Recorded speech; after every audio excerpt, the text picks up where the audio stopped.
Hello everyone, I am CA Vidyavati Vange. Today we are going to see very important accounting concepts. आज आपल्याला basic accounting concepts बघायचे आहेत आणि हे accounting concepts आपण वेगळ्या वेगळ्या पद्धतीने त्याला समजून घेणार आहोत. पण सगळ्यात आधी आपण सुरुवात करणार आहोत बेसिक अकाउंटिंग कन्सेप्ट आणि ही आहे बिझनेस एंटिटी कन्सेप्ट, जी आपल्याला जसं आपण अकाउंटिंग प्रोसेस सुरू करतो त्याआधी ही कन्सेप्ट काय आहे हे माहीत असणं आवश्यक आहे. तर हे 11th स्टँडर्ड 12th स्टँडर्ड जे काही बेसिक कॉमर्समध्ये आलेले आहेत सगळे स्टुडंटसाठी महत्त्वाची आहे. ही अकाउंटिंग कॉन्सेप्ट्स म्हणजे काय, हे एक सेट ऑफ फंडामेंटल प्रिन्सिपल्स आहेत जे सेट केलेले आहेत, त्यानुसार आपण अकाउंटिंग करत असतो.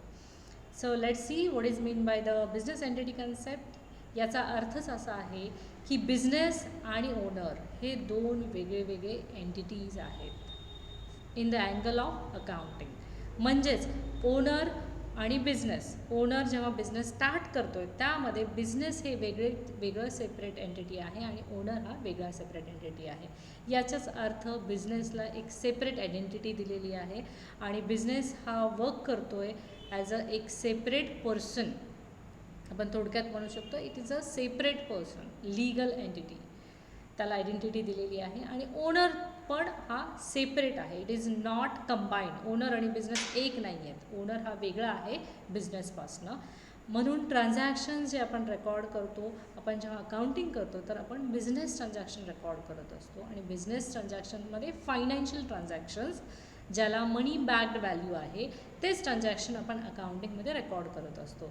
म्हणून ओनर हा नेहमी ह्या कन्सेप्टनुसार एक क्रेडिटर, म्हणजे जो की आपला देणीदार, आपल्याला त्याला द्यायचे आहेत पैसे, परत द्यायचे आहेत, रिटर्न बॅक करायचे असा म्हणून आपण त्याला समजलं जातो.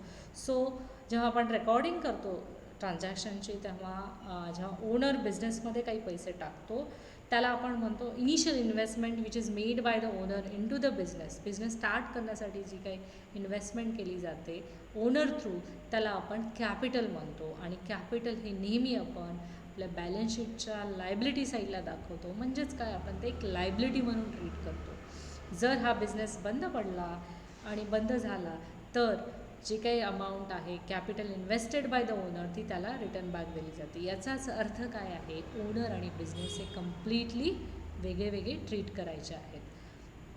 यामुळे ओनरचे जे काही पर्सनल ट्रान्झॅक्शन्स असतात, जसं काही त्याचा पर्सनल एक्सपेन्स आहे किंवा त्याचा असेट आहे, ते बिझनेसच्या बुक्समध्ये त्याची एंट्री आपण करत नाही, कारण की ते कम्प्लिटली बिझनेसपासून वेगळे आहे. म्हणजे बिझनेसच्या अकाउंटिंगमध्ये किंवा त्याच्या बुक्समध्ये फक्त बिझनेसचेच असेट, त्याचे एक्सपेन्सेस, त्याचं इन्कम एवढंच रेकॉर्ड केलं जातं. आणि जेव्हा ओनर हे एक्सटर्नल पार्टी म्हणून आपण ट्रीट करतो तेव्हा एक आपल्याला क्लॅरिटी येते की अकाउंटिंग क्लॅरिटी येते की बिझनेसचं ॲक्च्युअल प्रॉफिट काय आहे, ॲक्च्युअल लॉस काय आहे किंवा बिझनेसचे असेट्स काय आहेत, त्याचे लायबिलिटीज काय आहेत हे आपल्याला कळून जातं. जेव्हा हे एक्झाम्पल तुमच्या समोर आहे, इफ यू सी दॅट, जेव्हा ओनर बिझनेसमध्ये 1,00,000 रुपये घेऊन येतो आहे, म्हणजे तो इन्व्हेस्ट करतो आहे, तेव्हा आपण अकाउंटिंग एंट्री करतो normally cash account debit to capital account. का करत असो, कॅश अकाउंट हे कुठलं अकाउंट आहे, रिअल अकाउंट आहे आणि रिअल अकाउंटचा गोल्डन रूल आहे debit what comes in, credit what goes out.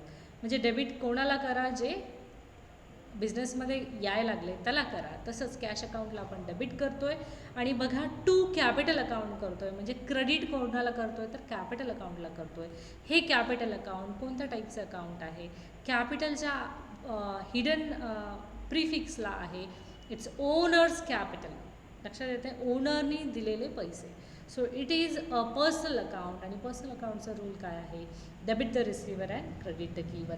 त्याचप्रमाणे म्हणूनच credit the giver, owner is giving that money, so we are crediting to that capital account. आणि capital account हे आत्ताच सांगितलं मी, हे काय आहे, बिझनेससाठी लायबिलिटी आहे.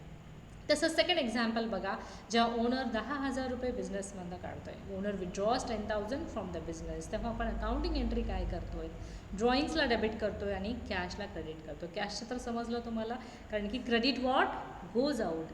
आता ड्रॉइंग्स अकाउंट, हे ड्रॉइंग्स म्हणजे काय आहे, हे नथिंग बट हे ओनर्सचे पर्सनल एक्सपेन्सेस जे बिझनेसच्या अकाउंट्समध्ये झालेले आहेत, म्हणजे बिझनेसच्या पैशातनं त्याचे काही खर्च झाले आहेत किंवा ओनरनी काही पैसे काढून घेतले आहेत स्वतःच्या पर्सनल खर्चासाठी.